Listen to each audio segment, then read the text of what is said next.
Hello student, Hindi rocks में मैं doctor कुसुम शर्मा आपका स्वागत करती हूँ। हमने पिछले वीडियोस में सूरदास के पद पढ़े थे और उनमें हमने कुछ क्वेश्चंस पूछे थे और उनके आंसर भी दिए थे। आज हम क्षितिज भाग 2 का दूसरा पाठ यानी तुलसीदास जी के विषय में पढ़ेंगे। बच्चों, मैंने पहले बताया था कि भक्ति काल में दो मुख्य शाखाएं थी, सगुण भक्ति और निर्गुण भक्ति। सगुण भक्ति की फिर दो शाखाएं निकली, एक कृष्ण भक्ति शाखा, दूसरी राम भक्ति शाखा। कृष्ण भक्ति शाखा के प्रमुख कवि सूरदास जी हैं, जिनको हम पिछले वीडियो में आपको समझा चुके हैं, पढ़ा चुके हैं। और इस वीडियो में हम राम भक्ति शाखा के प्रसिद्ध कवि संत तुलसीदास जी के विषय में पढ़ेंगे। स्टूडेंट्स, मैं उनके विषय में पढ़ाने से पहले, उनकी कविता पढ़ाने से पहले तुलसीदास जी के विषय में, उनके जीवन परिचय के बारे में आपको बताना चाहती हूँ। माना जाता है कि तुलसीदास जी जब पैदा हुए थे तो उनके मुख से राम राम शब्द निकला था और उनके मुख में पूरे 32 दांत थे। माता पिता ने उन्हें अशुभ समझकर, समाज ने भी उनको अशुभ माना कि ये कैसा विचित्र बालक है जिसके मुख में पूरे दांत हैं, तो माता पिता को डरा दिया और उन्होंने तुलसीदास को, उस नन्हे बालक को त्याग दिया। अब वह बालक इधर उधर भटकने लगा। एक दासी ने उनको पाल पोसकर बड़ा किया और क्योंकि जब वो पैदा हुए थे उनका नाम, उनके मुख से राम राम निकला था, तो उनका नाम भी राम बोला पड़ गया। वह बालक इधर उधर भिक्षाटन करने लगा और अपना जीवन यापन करने लगा। एक बार उनको हरिदास जी संत मिले, जिन्होंने उन्हें अपने आश्रम में रखा, पुराण इत्यादि की शिक्षा दी और उन्हें कविता रचने के लिए प्रेरित किया। तुलसीदास जी के बारे में एक और कहावत है कि तुलसीदास जी का जब विवाह हुआ रत्नावली के साथ में, तो वे उसके प्रेम में अत्यधिक आसक्त हो गए थे। एक बार उनकी पत्नी मायके गई तो तुलसीदास जी भी पीछे पीछे वहां पर पहुंच गए। उनकी पत्नी रत्नावली की सखियों ने रत्नावली का और तुलसीदास का बहुत उपहास उड़ाया, और जिससे कि रत्नावली शर्मिंदा हो गई और उन्होंने अपने पति को फटकार लगाई कि जैसी प्रीति तुम मुझसे करते हो, अगर ऐसी प्रीति तुम श्री राम से करो तो तुम्हारा जीवन सुधर जाए, तुम्हारे जीवन का उद्धार हो जाए। रत्नावली की फटकार का तुलसीदास जी पर ऐसा असर पड़ा कि वे तुरंत सन्यासी हो गए और उन्होंने जगह जगह घूमकर, जगह जगह आश्रमों में ऋषि मुनियों से मिलकर अपने ज्ञान का वर्धन किया। और फिर कहा जाता है कि हनुमान जी की प्रेरणा से उन्होंने कविता रचने का सोचा। उन्होंने मन ही मन ये सोचा कि मेरे जीवन का उद्देश्य है कि मैं राम का प्रचार करूं।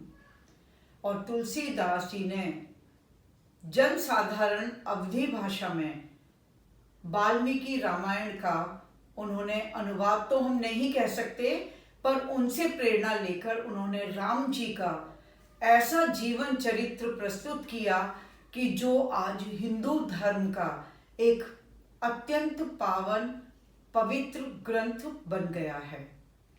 वाल्मीकि रामायण संस्कृत में लिखी गई थी, हर कोई व्यक्ति उसको पढ़ नहीं सकता था, इसलिए राम के नाम को घर घर पहुंचाने के लिए, जन जन तक पहुंचाने के लिए उन्होंने अवधी भाषा, आम बोलचाल की भाषा का प्रयोग किया, ताकि साधारण से साधारण पढ़ा लिखा व्यक्ति भी राम की महिमा को जान सके। तो तुलसीदास जी ने बहुत सारे ग्रंथों की रचना की।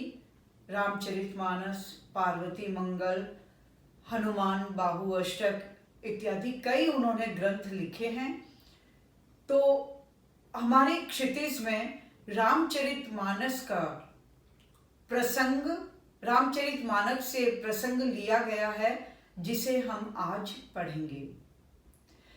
रामचरितमानस में श्री राम के जन्म से लेकर और उनके अयोध्या पर राज्य करने तक का वर्णन किया गया है।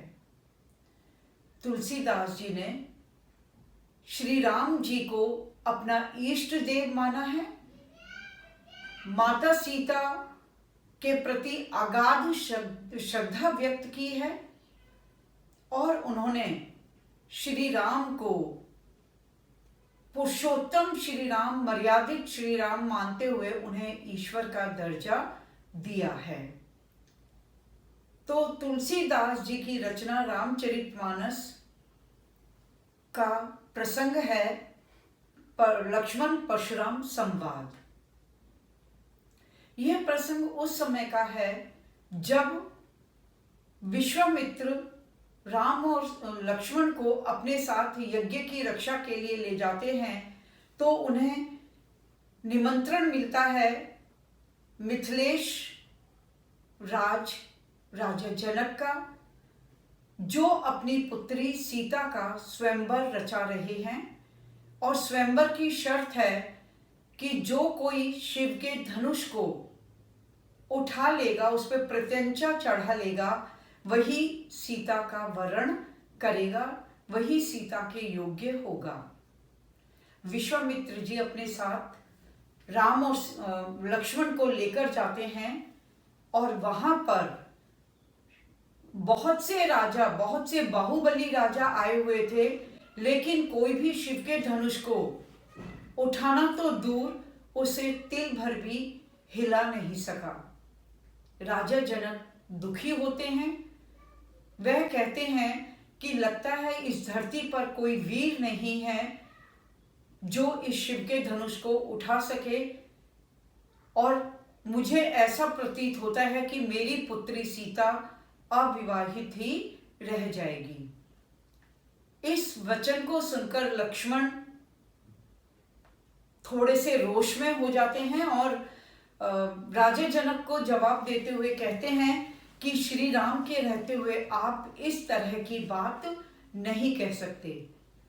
तो विश्वामित्र से आज्ञा पाकर श्री राम जी धनुष के पास जाते हैं, उसे प्रणाम करके उस पर प्रत्यंचा चढ़ाने की, प्रत्यंचा मतलब धनुष पर डोरी बांधने की कोशिश करते हैं, तो वह धनुष टूट जाता है।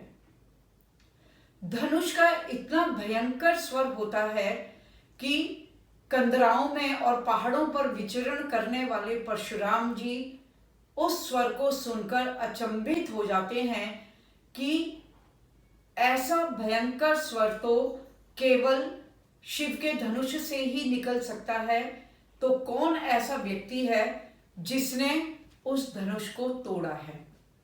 और परशुराम जी क्रोधित होकर जनक की सभा में पहुंच जाते हैं। वहां उनका जो लक्ष्मण और श्री राम के साथ में वाद विवाद होता है, बातचीत होती है, उसका वर्णन यहां पर किया गया है। स्टूडेंट्स, मैं पाठ में लिखे हुए वर्णन से पहले आपको कुछ ऐसे जानकारी देना चाहती हूं जिसे जान लेना आपके लिए जरूरी है, क्योंकि केवल किताब में लिखी हुई बातों को ही आप, जो इस पुस्तक में लिखी है उसी बात को आप पढ़ेंगे तो उसे तो आप गाइड से भी पढ़ सकते हैं। लेकिन मैं आपको जो हमारे अन्यत्र साहित्य में जो लिखा हुआ है, जो अनेक विद्वानों ने अपने विचार प्रस्तुत किए हैं, उनका प्रमाण देते हुए मैं आपको इस प्रसंग से संबंधित कुछ अन्य जानकारी भी देना चाहती हूं। आप ये सोच रहे होंगे कि शिव का धनुष टूटा तो परशुराम जी क्यों क्रोधित हुए? परशुराम जी का शिव के धनुष से क्या लेना देना? स्टूडेंट्स, इसके दो कारण हैं। पहला कारण तो ये है कि परशुराम जी शिव के अनन्य भक्त थे, इसलिए अपने गुरु के धनुष को टूटा हुआ जानकर वे अपने गुरु के द्रोही से बदला लेना चाहते हैं। उन्हें लगा कि उन्होंने शिव के धनुष को तोड़कर उनके गुरु का अपमान किया है। एक तो ये कारण था, और दूसरा कारण ये था कि शिव का धनुष तोड़ना किसी मामूली राजा या इंसान के बस की बात नहीं थी। उस धनुष को वही व्यक्ति तोड़ सकता था या उस पर प्रत्यंचा चढ़ा सकता था जो अस्त्र शस्त्रों में निपुण हो, अस्त्र शस्त्रों का ज्ञाता हो। ये समझ लो कि जैसे आज का परमाणु बम है, जितना वो शक्तिशाली है और उसको बनाने वाले वैज्ञानिक जितने चतुर हैं, शिव धनुष भी उस समय का मान लीजिए एक तरह का परमाणु बम जैसा ही था। परशुराम जी को यह चिंता हुई कि कौन ऐसा व्यक्ति है जो इस तरह के शस्त्र को चलाना जानता है। अगर वो कोई अज्ञानी राजा है या कोई असुर है तो वो सारे ब्रह्मांड को नष्ट कर सकता है, सारे संसार को क्षति पहुंचा सकता है। तो कौन ऐसा व्यक्ति है जिसने इस विद्या को प्राप्त किया है? कौन ऐसा व्यक्ति है जो शस्त्र अस्त्र शस्त्र विद्या में निपुण है? परशुराम जी उसे मिलकर उससे बात करना चाहते थे, उसकी इच्छा को, उसके मंतव्य को जानना चाहते थे। इसलिए वो वहां आए और उन्होंने राम और लक्ष्मण से प्रश्न करना शुरू किया कि किसने ये धनुष तोड़ा है, कौन है मेरे गुरु का द्रोही, मैं आज उसे जीवित नहीं छोड़ूंगा। तो इस प्रकार के वचन सुनकर लक्ष्मण जी थोड़े क्रोधित हो जाते हैं। उन्हें लगता है कि परशुराम जी उनके भाई श्री राम का अपमान कर रहे हैं, तो इसलिए लक्ष्मण उठते हैं और परशुराम के उन प्रश्नों का उत्तर देते हैं। अब मैं आपको बहुत इंपॉर्टेंट बात बताने जा रही हूं कि ये राजा जनक के पास ये धनुष आया कैसे। ये शंकर का धनुष जनक के दरबार में कैसे पहुंचा, इसकी जानकारी मैं अब आपको दे रही हूं। जिस समय दक्ष महाराज ने, जो कि सती के पिता थे, उन्होंने जब यज्ञ किया था और शिव को तथा सती को उन्होंने नहीं बुलाया था, अपने यज्ञ में आमंत्रित नहीं किया, तो सती जिद करके अपने पिता के घर चली आती है उस यज्ञ में शामिल होने के लिए।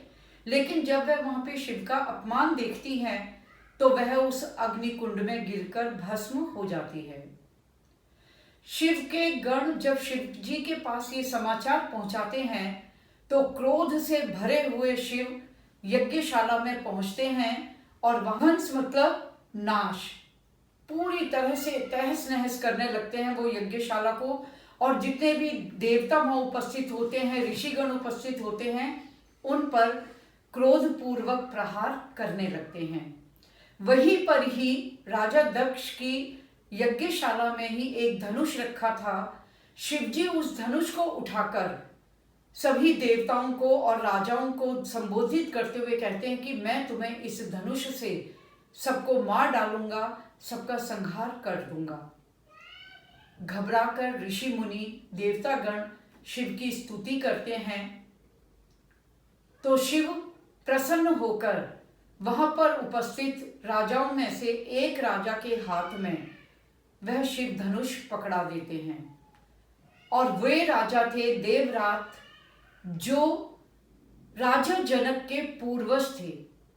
देवरात शिव अपने धनुष को देवरात को दे देते हैं और देवरात से वह जनकपुरी में आता है और पीढ़ी दर पीढ़ी वह हस्तांतरित होते हुए, यानी पीढ़ियां बदल जाती हैं, लेकिन शिव का धनुष जनक के महल में उनके पूर्वजों के पास सुरक्षित रहता है और इस तरीके से जनक के पास वो जो धनुष है वो उनकी संरक्षण में रहता है। एक दिन सीता जी खेल खेल में उस धनुष को उठा लेती हैं। तो राजा ये सोचते हैं कि ये मेरी कन्या इतनी योग्य है कि उसने धनुष को उठा लिया, तो उसका वर उससे ज्यादा नहीं तो उसके समान बलशाली शक्तिशाली होना चाहिए। इसीलिए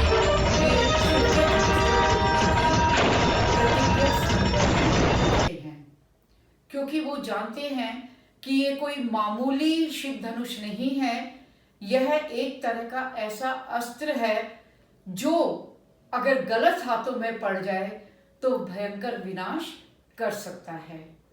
तो इसीलिए राजा जनक ने यह घोषणा की थी और राम जी ने विश्वामित्र जी के कहने पर उस शिव धनुष को तोड़ा था। वो तो उस पर डोरी चढ़ाना चाहते थे, लेकिन वो उनके हाथों टूट जाता है और परशुराम क्रोधित होकर उनसे वाद विवाद करने लगते हैं। तो आज इतनी ही जानकारी मैं इस वीडियो में दे रही हूं। अगले वीडियो में मैं आपको क्षितिज भाग 2 तुलसीदास द्वारा रचित लक्ष्मण परशुराम संवाद के चौपाई और दोहे पढ़ाऊंगी। मैं आशा करती हूं कि आपको आज ये जानकारी भरा वीडियो पसंद आया होगा। को सब्सक्राइब करना ना भूलें और अपने कमेंट्स देकर मुझे बताएं। मैं उनका उत्तर जरूर दूंगी। अगर आपको और कुछ जिज्ञासा है इस पाठ से संबंधित तो आप कमेंट्स करके प्रश्न पूछ सकते हैं और मैं उसका प्रश्नों का उत्तर जरूर दूंगी। अगर जो मैंने अभी आपको ये पौराणिक कथाएं सुनाई हैं उस कथा से संबंधित कोई जिज्ञासा या रामायण से संबंधित कोई जिज्ञासा, कोई प्रश्न आपके मन में है तो आप मुझे कमेंट्स करके पूछ सकते हैं और मैं आपके प्रश्नों के उत्तर जरूर दूंगी। और नेक्स्ट वीडियो में हम लक्ष्मण परशुराम संवाद का पाठ करेंगे।